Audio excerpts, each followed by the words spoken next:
Doutor Jorge Gerdau, boa noite. Como é o senhor? Tudo bem? Muito bem, graças a Deus. Muito bem, Haroldo. Prazer estar com vocês aqui, Haroldo. Prazer é meu, da própria audiência que está aqui presente para conhecer um pouco mais da sua vida, tanto executiva, né, como também a participação, a contribuição enorme que o senhor tem nos dado aqui, desde um pouquinho antes da década de 90 até hoje. O senhor é uma pessoa muito ativa, e é um prazer, uma honra muito grande estar aqui com o senhor. Vou a partir de agora, para ficarmos quase com a mesma idade, chamar o senhor de você, né, se o senhor permite. Por favor. E eu queria, antes, trazer para o pessoal uma curiosidade, né, que é a respeito da sua vida pessoal. Você me parece um dos pioneiros no Brasil, no mundo do surf. Desde criança pratica hipismo e teve a sorte de ter um filho que realizou um grande sonho seu na base do hipismo, que foi o André, filho do senhor, que nos presenteou com 2 medalhas de bronze em 96, eu creio que foi em Atlanta, e em 2000 em Sydney. Perfeito. Então, eu queria que o senhor comentasse aí como é que foi essa atividade sua de surf, de hipismo, para que o pessoal conheça um pouco mais quem é o Jorge Gerdau. Bom, eu vou falar primeiro de hipismo, depois um pouco do surf. Para mim, Haroldo, vou dizer, em todas as atividades, vamos dizer, uma das influências de aprender gestão de qualidade desenvolve um conceito básico da busca de excelência. Então, eu muito cedo, por influência de buscar a excelência, né, isso me contagiou em várias atividades pessoais, vamos dizer, e nas atividades com a meu contato com a comunidade, em projetos não só empresariais, mas principalmente também sociais. Isso fez com que também no hipismo eu comecei muito jovem e depois de uma larga experiência comecei a criar cavalos, né, e com essa atividade também todos os meus 5 filhos praticam o hipismo. A minha filha, Karina, ainda participa da equipe brasileira internacional, em várias equipes participou, né? Também já trouxe uma medalha de prata dos Jogos Pan-Americanos. E o André participou em 3 Olimpíadas, né? E em 2 ele trouxe medalhas para nós. E outro aspecto interessante no hipismo, com a criação de cavalos, eu sou o único criador do mundo, né, nessa minha paranoia de qualidade e excelência, que conseguiu colocar em uma única Olimpíada 3 cavalos. Isso, para quem não está envolvido, é difícil entender, mas o mundo esportivo, o cavalo cria uns 150 mil cavalos por ano, né, e para a Olimpíada vão 70 cavalos, tá certo? Então, os cavalos duram aí uns de 4 a 6 anos no nível top do esporte, né? Então, teoricamente, eu poderia dizer que tem aí 500 mil, 700 mil cavalos, dos quais se escolhe 70 para ir à Olimpíada. Desses 70, eu coloquei 3, né, e dos quais 2 fizeram medalha de bronze. Então, eu conto isso assim, paralelamente, né, mas a busca de excelência sempre foi o que me norteou em muitas coisas, né? Eu fui... Eu acho que caiu a transmissão, ele vai voltar agora. Eu acho que agora sim. Deu uma caída na transmissão, Jorge. Em que ponto foi? Quando o senhor estava falando da dificuldade que tem de conseguir colocar 3 cavalos, como o senhor colocou, da mesma raça, né? A raça Holsteiner do Brasil, tá certo? E então eu tenho, sim, um verdadeiro prazer desse conceito de busca de excelência. Quando eu fui conselheiro do Hospital Moinhos de Vento, quando eu atingi a idade máxima, eu introduzi no conselho uma idade máxima, daí se retiram os conselheiros, antes eram vitalícios. Bom, e aí nós conseguimos agora, esse ano, ser o 2º melhor hospital do Brasil, tá certo? Isso realmente é uma conquista fantástica, né? Sim. Então, graças à introdução de gestão de qualidade, tá certo? Feito pelo médico Polanzik, que com Moinhos de Vento fez uma medalha de ouro, é o único hospital que conseguiu uma medalha de ouro até hoje no programa de avaliação de qualidade. Então, são coisas que, quando eu saí da gestão, eu disse, eu tenho duas metas. Eu quero que nós sempre tenhamos um planejamento de longo prazo, 5, 10 anos pela frente no hospital. Em segundo lugar, eu quero ver se nós atingimos ser o melhor hospital do Brasil. Tá certo? Isso é uma missão, eu diria, quase que impossível, superar um sírio-libanês e um Einstein, né? Mas o sírio-libanês nós conseguimos passar dele esse ano. Então, vamos dizer, para mim, sim, pessoalmente, nos meus envolvimentos, né, eu realmente busco isso, e isso foi atingido, vamos dizer, essencialmente por essa questão de gestão de processos, que no fim é a qualidade total, né, o TQC. Eu, voltando ao surf, né, isso foi... nós, quando estávamos construindo a usina do Rio de Janeiro, eu ia praticamente toda semana para o Rio, cada segunda semana, e aí eu vi o pessoal começando a fazer o surf, né, e aí trouxe isso aqui para o Rio Grande do Sul e Santa Catarina, né, nós trouxemos o esporte, né, então a nossa família foi pioneira, hoje meus filhos, netos, sobrinhos, etc., tudo surfa, tá certo? Então, é um segundo esporte que eu estou muito envolvido. No hipismo eu continuo até hoje participando, me envolvendo nos processos seletivos e qualidade, etc. É um hobby que eu faço desde os 9 anos de idade, então é um cacuete. Mas realmente, vou dizer, é muito interessante esse processo, né? Como quando você descobre uma metodologia que o TQC, né, vamos dizer, Total Quality Control, como base histórica, porque hoje, com as modernizações, essas coisas todas sofrem evoluções, mas a base é a busca da excelência, da qualidade absoluta. E isso só se consegue, e essa é a frase-chave, com o domínio do processo. O domínio do processo é que faz. Então, toda essa discussão, etc., tudo é processo na vida. Tá certo? Tudo são processos na vida. Agora, como você faz? Educando, capacitando pessoas. Tá certo? Esse é o segredo, né, do processo. E quando as pessoas começam a entender, começa também a criar o espírito de equipe, né? Porque você sai da tarefa para o espírito da equipe, para a equipe atingir naquela etapa de produção a evolução da qualidade. Historicamente, isso foi industrial. Hoje, a atividade de serviços, do meu entender, é a gestão de processos, a tecnologia de gestão de processos da atividade de serviços é mais importante do que na atividade industrial, porque a indústria normalmente é uma linha de montagem, uma linha de produção. Então, é relativamente fácil, põe o relativamente entre aspas, tá certo? Mas numa atividade de serviços de pessoas, normalmente você não tem uma padronização sempre do processo. Então, o conceito de qualidade ultrapassa apenas a normatização. Tem um fator de atitude. E a psicologia da atitude é que se busca a excelência também. Já fui me estendendo demais aí, tá certo? Muito bem, doutor Jorge, a gente vai fazer o seguinte, nós estamos prestando, como o senhor viu, né, uma homenagem ao Osiris Silva, e nós vamos passar uma gravação agora, e depois a gente vai entrar propriamente no assunto da live de hoje, que é a sua história diante da qualidade, porém, sempre a nossa motivação são as lições que a gente pode tirar para o futuro, não é? Essa é a ideia desse nosso circuito, não é ficar somente no saudosismo, mostrando como é que foi a história nossa da década de 90, mas o que a gente pode tirar de lição, mesmo porque o senhor já ainda atua muito forte em alguns movimentos que a gente vai falar daqui a pouco, mas eu quero antes prestar uma homenagem aos Osiris Silva através do nosso presidente da Academia Brasileira da Qualidade, o Eduardo Guaranha. Vamos passar uma gravação dele.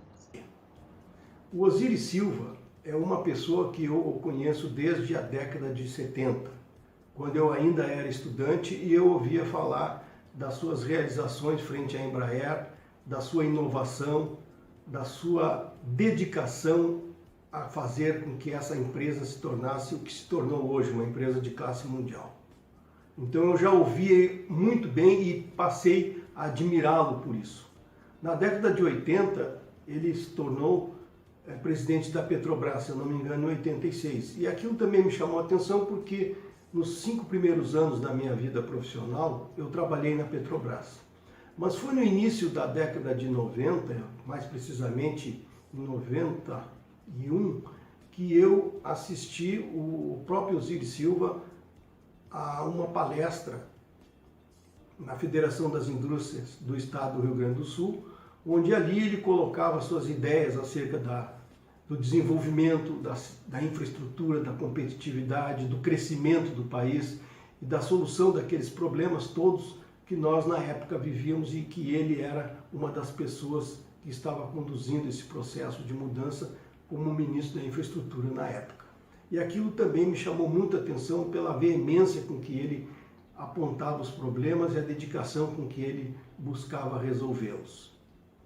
Mas a grande surpresa e a felicidade foi, de fato, há cerca de 10 anos atrás, nós dois entramos para a Academia Brasileira da Qualidade, praticamente no mesmo semestre. E aí, então, eu passei a conviver melhor, a entender melhor o próprio Osiris, a ver de perto a sua atuação, o seu pensamento, o seu envolvimento, e a minha admiração por ele só cresceu. Ele sempre foi uma referência para mim, referência profissional e pessoal, e isso fortaleceu muito com a presença dele na ABQ e engrandeceu mais a imagem que eu tinha dele. O que eu posso dizer do nosso amigo Osiris? Talvez uma coisa muito simples. Se o Brasil tivesse um punhado de Osiris Silva, certamente nós seríamos um país muito melhor hoje. Um país com lideranças de fato, um país com lideranças realizadoras, um país sério, um país onde a competência tivesse lugar certo na cadeira de decisões. Te agradeço, Osiris, por tudo que fizeste pelo país, por tudo que fizeste pela ABQ e pela pessoa que és, um exemplo para nós brasileiros. Muito obrigado por tudo. Maravilha. Muito bem, Guaranha, maravilha. Doutor Jorge, o senhor tem alguma coisa a complementar em relação a esse depoimento do Eduardo Guaranha da ABQ? Por favor, fique à vontade. É difícil acrescentar algo, né? Mas eu talvez só diria que a figura do Osiris é um verdadeiro fenômeno, né? Porque ele tem uma capacidade de comunicação, de criação e de inovação, e nas mais diversas frentes que ele passou, ele sempre deixou uma marca que não se perde, certo? E eu diria que talvez o maior legado que ele deixou foi uma Embraer, tá certo? Mas em cima desse exemplo também as outras atividades. Eu diria o seguinte, o Osiris é absolutamente ímpar. E parabéns, Guarani, nosso presidente da ABQ, né, pela lembrança e pelo reconhecimento que fazemos ao mestre Osiris, né, porque realmente todos nós aprendemos com ele. E o mais interessante, né, em toda essa sua extraordinária capacidade, que ele nunca perdeu a total simplicidade, né? Isso, eu trabalho muito sobre essa preocupação, que não perder a humildade, não perder a simplicidade, porque isso é decisivo para ter continuidade de crescimento. A pessoa que perde isso, perde a capacidade de crescimento, e a capacidade de crescimento é que define, no fim, a sobrevida profissional de qualquer pessoa ou aonde a gente atua. Então, Osiris, meus parabéns e que homenagem bonita que está se fazendo. Merecida. Muito bem, doutor Jorge. E o senhor falou em humildade, e para esse circuito, você foi a primeira pessoa que eu convidei, né? Convidei você, convidei o Antônio Maciel Neto, os dois disseram sim, automaticamente, quando viram do que se tratava esse nosso circuito. Você que sempre esteve como um bandeirante em prol da qualidade, a qualidade também, conforme você falou aí, te devolveu esse domínio de processos que leva você a gerenciar a empresa, uma das mais bem-sucedidas do Brasil, inclusive a Exame dessa quinzena, colocou a Gerdau por uma empresa que faz um levantamento como as 20 principais empresas do Brasil que têm a melhor imagem junto às pessoas de maneira geral. Então, isso não é por acaso, isso é resultado justamente do domínio do processo. Agora, eu gostaria da gente entrar na nossa live de hoje. O senhor, ou você, é sempre lembrado como um alto executivo associado à qualidade, assim como é o Osiris Silva, assim como é o Herman Weffer, da Siemens, o saudoso Egon João da Silva, da WEG, o Paulo Bellini, da Marco Polo, e outros altos executivos, como o próprio Antônio Maciel Neto, né? O Elcio De Luca, que vai estar conosco aqui. Agora, a curiosidade nossa, como é que foi essa entrada sua nesse mundo da qualidade? Daqui a pouco a gente vai falar da sua parceria, do seu relacionamento até de amizade com o nosso professor Vicente Falcone. Mas como é que foi a sua entrada nesse mundo da qualidade? Bom, a Gerdau, vamos dizer, a empresa que agora fez seus 120 anos, tá certo? Os senhores podem imaginar que tipo de preocupação existe numa empresa centenária de manter a sua plena vitalidade nesse mundo de disputa. E aí, dentro dessa realidade de competitividade que precisa existir, nós tivemos, na década de 80, fizemos intercâmbio com empresas japonesas de siderurgia, porque nós víamos que os japoneses, naquela época, repentinamente vinham conquistando posições no mercado de siderurgia de uma forma extraordinária. E aí nós, que, por fatores culturais da família, vamos dizer, tanto do lado materno, Gerdau, como meu pai, vamos dizer, tiveram uma educação com visão internacional, tá certo? O tio da minha mãe foi diretor do grupo Haniel, diretor industrial na Alemanha, em Hamburgo, que era a maior empresa industrial da Alemanha durante dezenas de anos. E ela estudou também em Hamburgo, tá certo? Embora meu bisavô tenha vindo em 1860 ao Brasil, a família manteve contatos muito fortes com a Alemanha, né, principalmente sobre esse aspecto educacional. Meu pai foi diretor do Deutsche Bank, do Banco Alemão Transatlântico, responsável pela América Latina.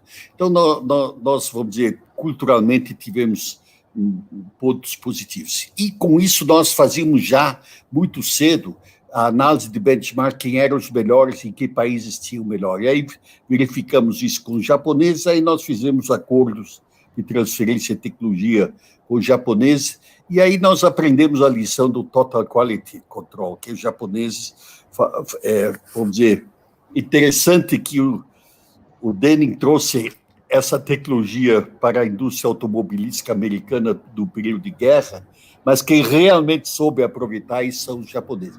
Com isso, com o professor Falcone, que já era consultor nosso no campo da metalurgia, né, pela Universidade de Minas Gerais, Federal, nós começamos a fazer o contato com os japoneses e fez com que, então, nós, juntamente com o professor Falcone naquela época, né, e com alguns engenheiros nossos, participaram desse aprendizado, né, da tecnologia de gestão de processos. E eu diria que isso foi um fator decisivo em todo o desenvolvimento da história da Gerdau e também nos deu condições de trabalharmos hoje em 12 países, já tivemos em 14 países, através desse domínio de processos, da tecnologia dos processos, conseguimos fazer com que a cultura da Gerdau e a sistemática de gestão da Gerdau pudesse ser vitoriosos, né, e nós, no ranking mundial de siderurgias de maior produtividade e qualidade, nós estamos em 6º lugar no mundo, né, com a Gerdau. Isso foi atingido essencialmente pelo uso das tecnologias de gestão de processo. Hoje, esse tema, com o surgimento das tecnologias, esse mesmo formalismo histórico sofre evoluções ou transformações, tá certo? Mas a essência de domínio do processo não pode ser perdida. Aí o professor Falcone teve uma influência na nossa formação, na nossa educação da empresa de uma forma fantástica.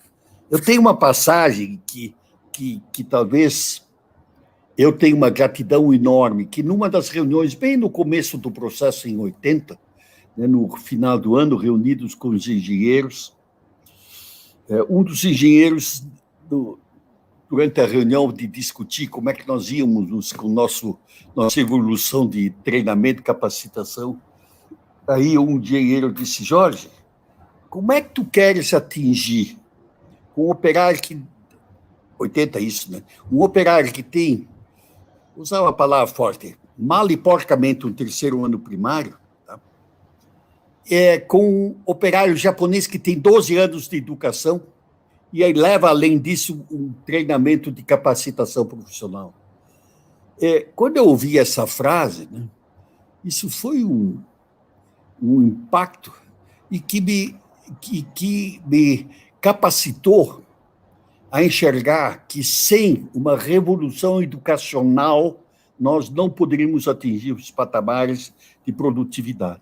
E como nós sempre tivemos o cacuete, por influência cultural da família, né, fortemente influenciado por meu pai, mas no sentido de observar o que é benchmark, nós chegamos à conclusão que deveríamos preparar e capacitar nosso pessoal de uma forma intensa, né, para que eles pudessem atingir os patamares de produtividade japonesa, tá certo? Então é muito interessante, né, que, vamos dizer, como fatores externos, né, que nem esse aprendizado de qualidade total, de domínio de processo, pode impactar, e como a maior educação eu recebi com esse processo do meu entender, tá certo? Né? De aprender que sem educação e capacitação não vai.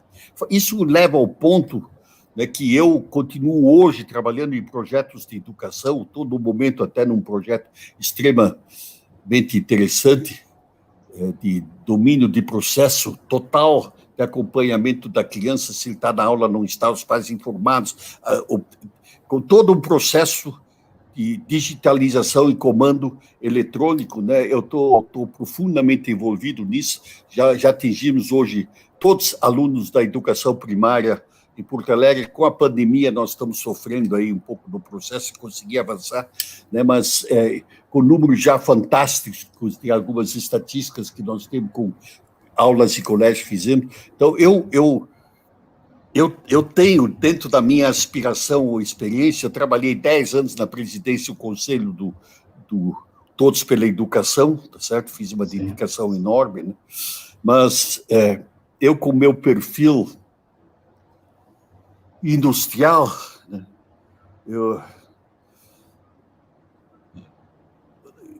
o conceito aí é chão de fábrica, viu, gente? É no chão de fábrica que as coisas se resolvem. Então, esse processo que atualmente eu estou trabalhando atinge profundamente na educação o chão de fábrica. Agora, os resultados vêm, se apresentam. Por favor. Doutor Jorge, tem uma pergunta aqui do Pacola, já que o senhor falou do chão de fábrica, ele pergunta se uma implantação da qualidade total do TQC, na sua opinião, tem que ser efetivamente capitaneada pela alta direção da empresa. Apesar de chegar no chão de fábrica, mas a alta direção tem como terceirizar essa responsabilidade para um responsável por um programa como esse, um coordenador de sistema? Eu diria que não, né? Eu acho que não é só na qualidade, né? Em qualquer campo de atividade, se a liderança da empresa não compra o processo, ele não anda. Certo? Ok. Então, eu acho que os líderes das empresas têm uma responsabilidade enorme. Eles podem até não dominar o processo totalmente, mas tem que entender o que é necessário ou não. né? Então, esse processo, no meu entender, ele realmente exige, como no fundo, esse processo de domínio de processo, o processo de domínio de processo, ele exige, né, uma atitude de apoio forte de toda a empresa, tá certo? Então, eu acho que até temporariamente, eventualmente, pode-se trabalhar com alguns exemplos, né, se a alta direção ainda não está convencida de fazer testes para que ela se convença, né? Mas, vamos dizer, todo mundo tem que tentar atingir o benchmark, seja para ser dos melhores, seja para fazer mais resultado, né, que potencializa o desenvolvimento humano, né, porque o interessante é que, quando você começa a educar o pessoal sobre esse processo, isso atinge a estrutura familiar dele também, tá certo?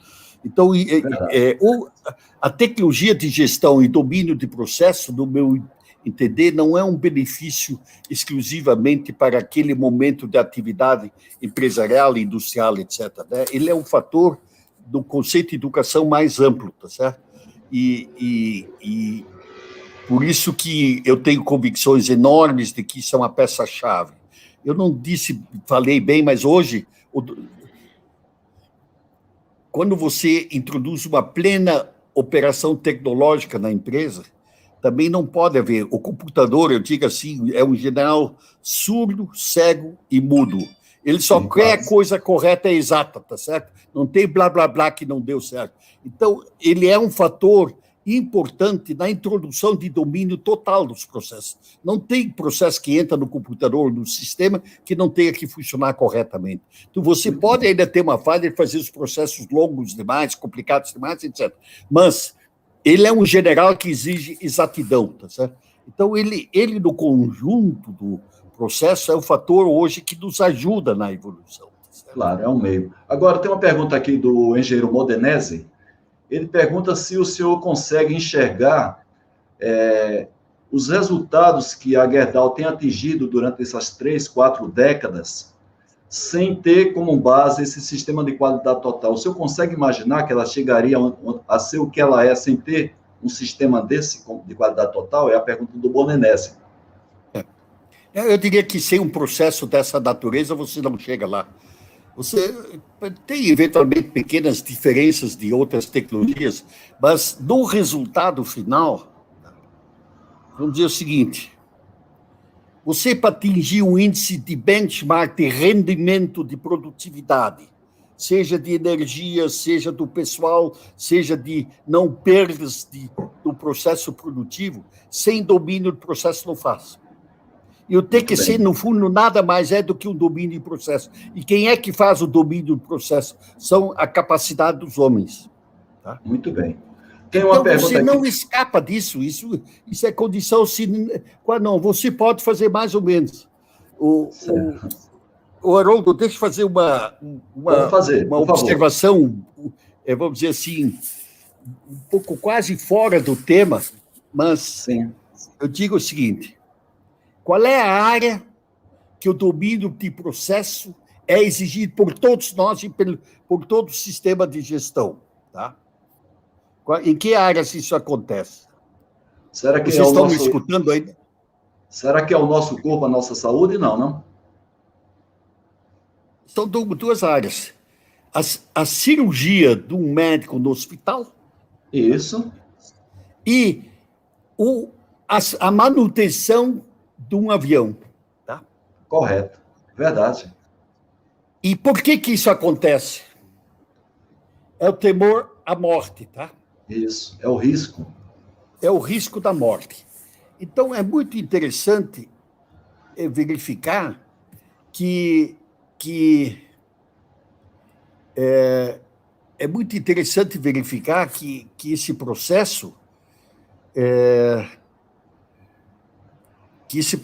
vamos dizer, dessas duas áreas funciona plenamente, tá certo? Aí eu pergunto, se funciona plenamente,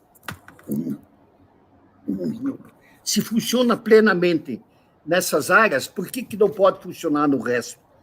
Então, tem que se exigir o funcionamento da gestão da qualidade em tudo permanentemente, tá certo? E não pode se aceitar tolerâncias nesse processo. Tá? É muito interessante isso. Sim. Isso é muito interessante porque é que eu tive que ligar a energia aí no meu laptop. Então, isso é muito interessante porque, dessa forma, né, eu digo assim, bom, se eu faço nesses dois processos, por que eu não posso fazer no restante? Muito bem. E isso é decisivo, é importantíssimo, né? Tem uma pergunta aí do seu amigo Basílio Dagnino, né, lá do Rio de Janeiro, que ele tem uma curiosidade de saber como é que a Gerdau consegue inocular, consegue disseminar essa cultura da qualidade, Gerdau, em países que têm diversidades em relação ao Brasil, tanto a parte econômica, social, tecnológica, cultural, educacional. Como é possível a gente fazer essa nucleação, segundo a pergunta aí do Basílio Dagnino, doutor Jorge? Eu diria que em qualquer lugar que você for, você tem que aprender a lidar e se capacitar de motivar as pessoas, tá certo? E então, em qualquer lugar que você for, se você não se integrar com a motivação das equipes, das pessoas, você não vai ter sucesso, tá certo? Então, se você não trabalha com esse objetivo, você não chega lá. Agora, eu diria que essa diferença cultural, tá certo? Você tem aqui no Brasil também. Com certeza. Então, com certeza. Eu vou dizer, é muito interessante. Então, como nós, antes de sair para o mundo, introduzimos os processos de gestão e tecnologia de gestão no Brasil, nós encontramos aspectos culturais com diferenças e dificuldades enormes em cada uma das regiões, tá certo? Certo. Mas eu diria o seguinte, que através da motivação, meritocracia, reconhecimento, premiações, capacitação, né, você consegue isso em qualquer lugar, eu diria. Tá? Pode demorar um pouco mais, mas vou dizer o seguinte, você tem que ter convicção que eu tenho que conseguir produtividade em qualquer lugar. Se eu não conseguir isso, eu tenho que desistir, tá certo? Então, essa é uma verdadeira paranoia, tá certo? Mas ela funciona, tá certo? E se houver a motivação, entendimento, etc., você chega a isso. Tá? Muito bem. Tem uma colocação feita pelo Adriano Felipe Alves. Ele pergunta a você, doutor Jorge, como relacionar, se possível, a gestão pela excelência com o ODS, que é o Objetivo de Desenvolvimento Sustentável, né, que é uma coisa hoje muito em voga. A empresa que não tiver essa visão, esse propósito de desenvolvimento sustentável, ela, de médio e longo prazo, ela não vai sobreviver. Eu diria que não tem nada mais que tenha conexão maior do que gestão por processo com domínio e processo, do que são instrumentos para poder criar uma estrutura de sustentabilidade. A sustentabilidade, vamos dizer, originalmente, começou mais com a visão de meio ambiente, mas a sustentabilidade hoje claramente debatida em todos os lugares com tripé, que é a sustentabilidade econômica, a sustentabilidade social e a sustentabilidade ambiental. Tá certo? E essas três têm que trabalhar em harmonia. Tá? Se você não trabalha, vamos dizer, atingindo o balanceamento desses três fatores, você não vai maximizar os resultados, você não vai ter o pessoal com maximização de satisfação, e você não pode estar hoje dentro do cenário da evolução que existe no aspecto ambiental, você tem que atingir os patamares de ambientais de qualquer forma. Então, eu vou lhe dizer, a palavra sustentabilidade, ela hoje é amplamente difundida, né? Mas intuitivamente, eu acho que, como recebemos uma educação vamos dizer, muito forte, europeia do norte, no sentido de responsabilidade social, educação, capacitação e com apoio social aos colaboradores, tá?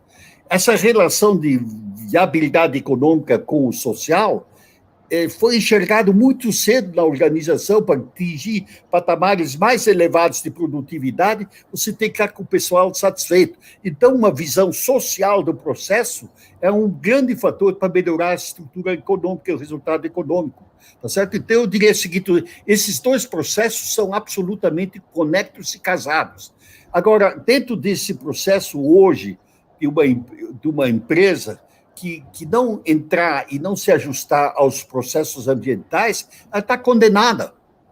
Então, essa relação de sustentabilidade, eu acho que ela está absolutamente conectada com o conceito de domínio de processos e gestão de processos. Pode você não chamar de TQC ou coisa assim, mas, na realidade, é impossível você ter maximização de resultados econômicos sem entender e dominar o core business do negócio em relação aos seus clientes.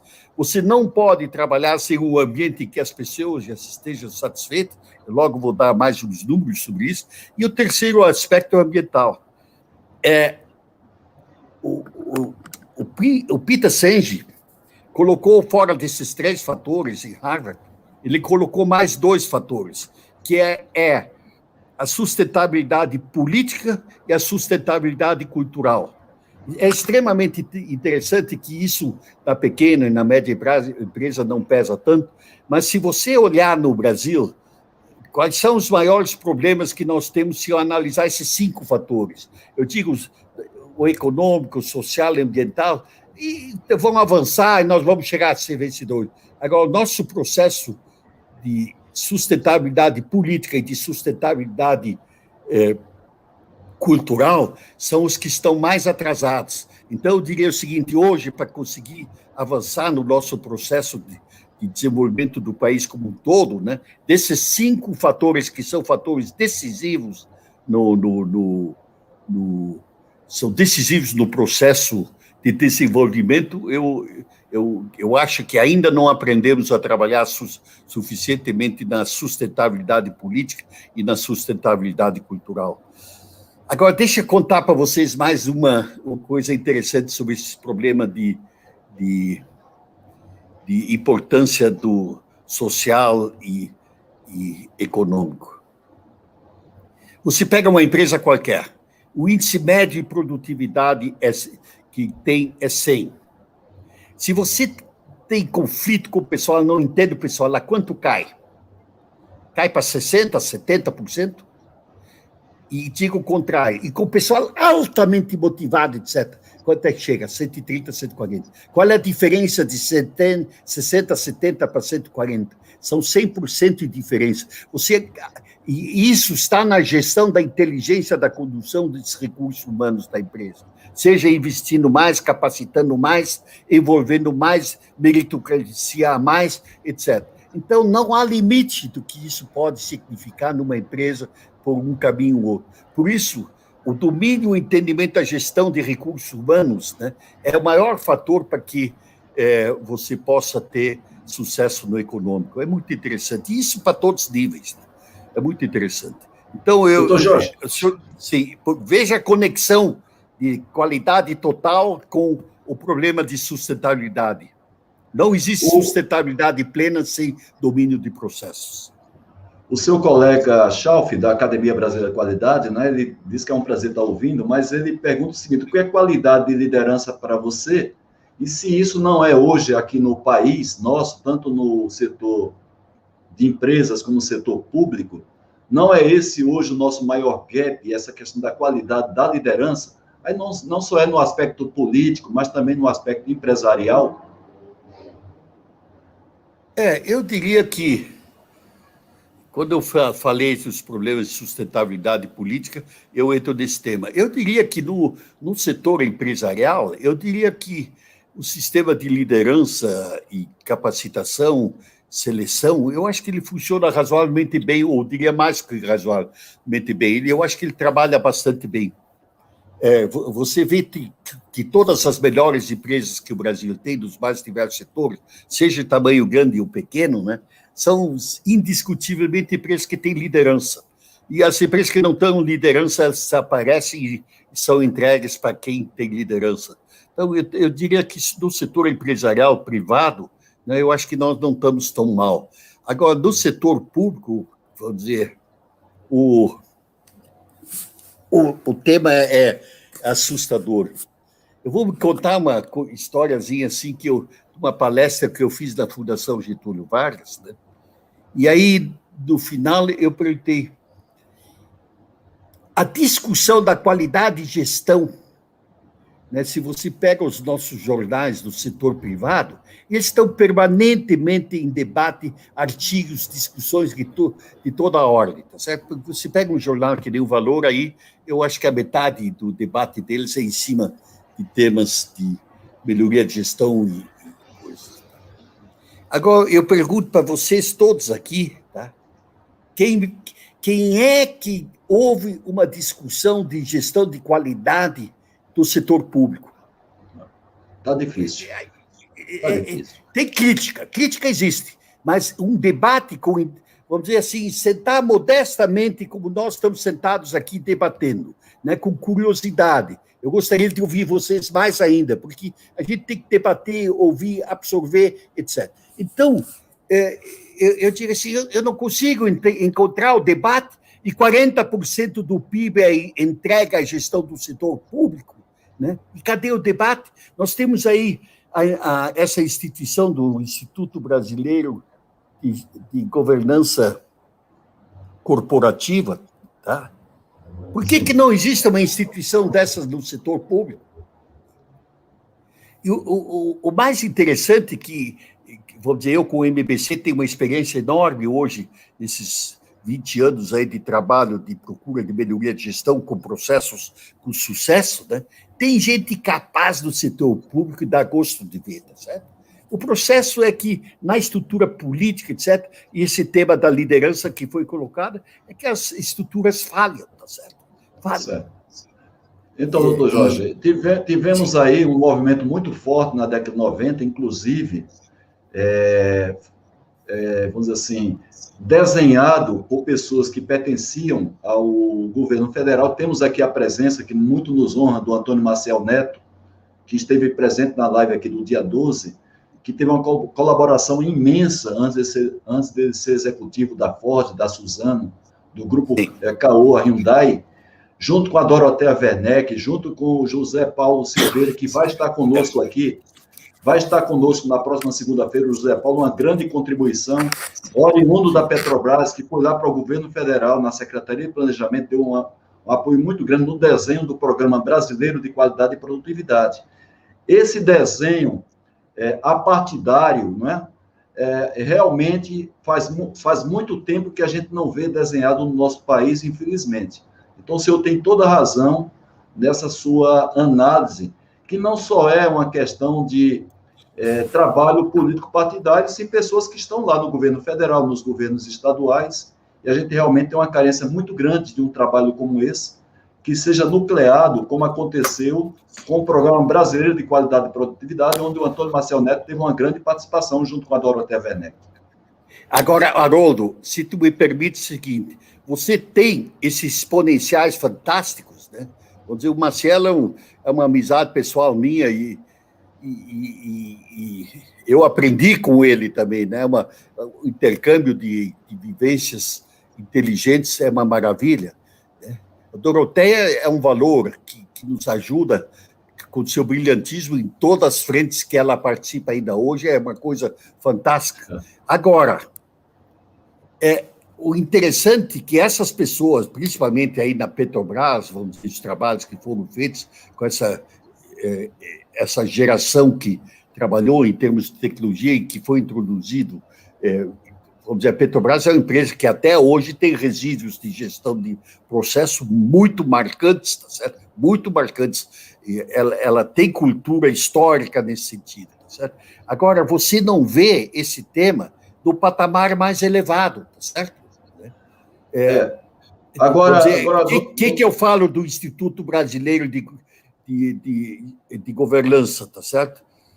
De gestão de governança, né? É que põe no nível mais alto o debate desse tema, tá? E eu não vejo esse debate, né, dentro do processo público, tá? E isso, onde seria talvez mais necessário, porque a liberdade de estímulos que o setor privado tem, ele faz até com um pouco menos governança as coisas andarem. No setor público, você tem que realmente usar as tecnologias de gestão para motivação, porque a liberdade operacional é menor. Então, eu sinto uma falta enorme, eu fico nervoso. Eu perguntei nessa palestra da Fundação Getúlio Vargas, alguém se lembra ter visto um problema de discussões de tecnologias de governança nos níveis governamentais? Não tem. É de ficar desesperado. Doutor Jorge, Desculpe, gente. Né? Você participou de maneira proativa, junto com o seu amigo, professor Vicente Falcone, muito forte, junto a vários governos, governo federal, governos estaduais, sem citar, evidentemente, estados, sem citar nomes. Qual é a conclusão que você chega desse trabalho, eu diria até patriota, que você fez com Vicente Falcone, no serviço público aqui do Brasil, junto ao governo federal e junto a alguns governos estaduais? Qual é a conclusão que você chega? Bom, eu com o MBC continuo trabalhando com o Falcone em projetos de toda a ordem, né? Eu trabalho pelo MBC, vamos dizer, o Falcone é uma das empresas de tecnologia e de gestão que nós trabalhamos. Dentro das áreas específicas, né, quando o Falcone é contratado e levado para uma área, a melhoria daquelas áreas é fantástica, tá certo? Então, realmente, você verifica que os domínios, os processos são trabalhados, aprimorados, e aumenta a eficiência do trabalho, tá certo? Mas isso são tudo setores, partes, tá certo, né? E como foi perguntado, vamos dizer, o tema anteriormente, qual é a importância da cúpula mais alta, da liderança do nível mais elevado para tratar desses temas, tá certo? E aí é que realmente existe uma carência cultural na estrutura do meio político como um todo, etc. Tá? Muito bem. E é interessante, vamos dizer, eu agora trabalhei com a Falcone num projeto enorme que foi a reorganização do sistema do judiciário do Estado de São Paulo, né? Nós tivemos resultados fantásticos de aumento de produtividade e custos, etc. Então, são trabalhos com 1.600 unidades, né? É um projeto de enlouquecer, tá certo? Então, são projetos enormes. No momento, nós estamos trabalhando na reorganização da estrutura ferroviária do Estado de São Paulo, né, que vamos dizer, São Paulo é atingido por 4 ramais, 4 linhas e companhias ferroviárias diferentes. Então, são projetos enormes que nós trabalhamos, mas a gente consegue trabalhar no nível operacional de determinados setores, tá? Mas o nível maior da macrogovernança, que tem que ter clareza de definição de propósitos, tá certo? Tem que ter clareza no propósito. Tendo clareza no propósito, o resto quase que anda, tá certo? E isso não se debate, não se analisa satisfatoriamente. Muito bem, doutor Jorge. Temos a última pergunta da noite, estamos nos aproximando aqui do final e a gente costuma ser pontual. Seguramente, um bate-papo com você a respeito, principalmente da questão da sua vivência na qualidade, eu acho que a noite inteira não seria suficiente, você bem sabe disso, mas tem uma pergunta do nosso amigo aí, Antônio Maciel Neto, é a última pergunta da noite. Ele diz: qual é o papel das novas tecnologias na evolução da qualidade e da produtividade daqui para frente? Você acha que cada vez na qualidade vai depender menos das pessoas e mais das tecnologias?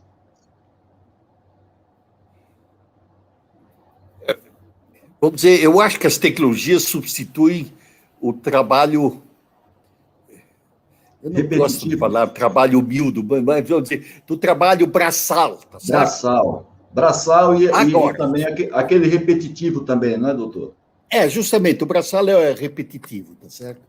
Agora, o trabalho o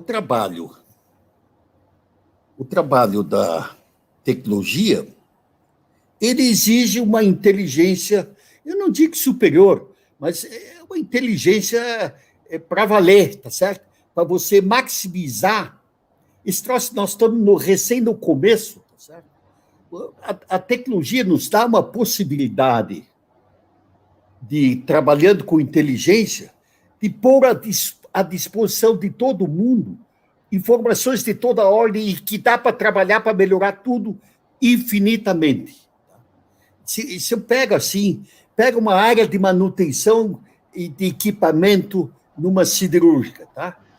Eu com tecnologias instrumental, eu consigo reduzir para 10% ou 15% o tempo de parada de equipamentos por capacidade de organização do sistema.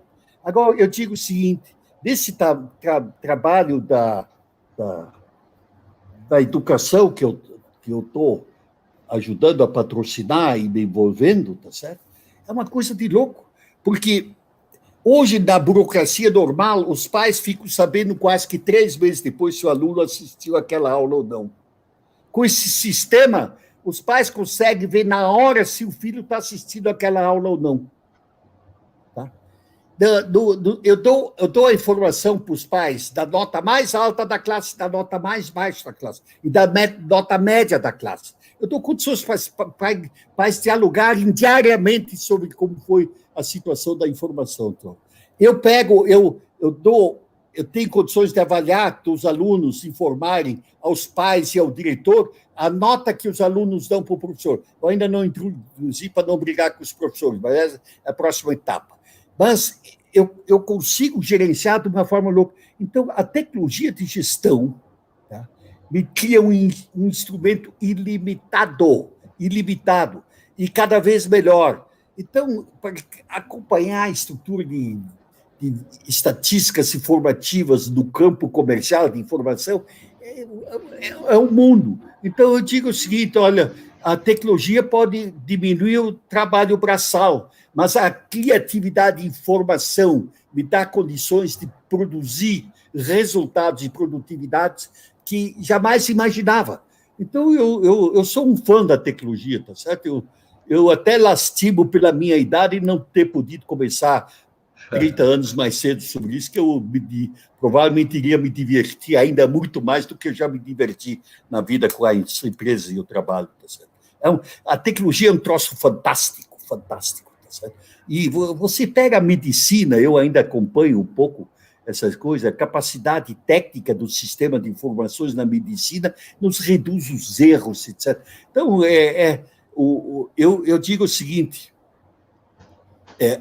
a tecnologia é um presente que Deus nos deu que não limita a nossa capacidade de melhorar e trabalhar, tá certo?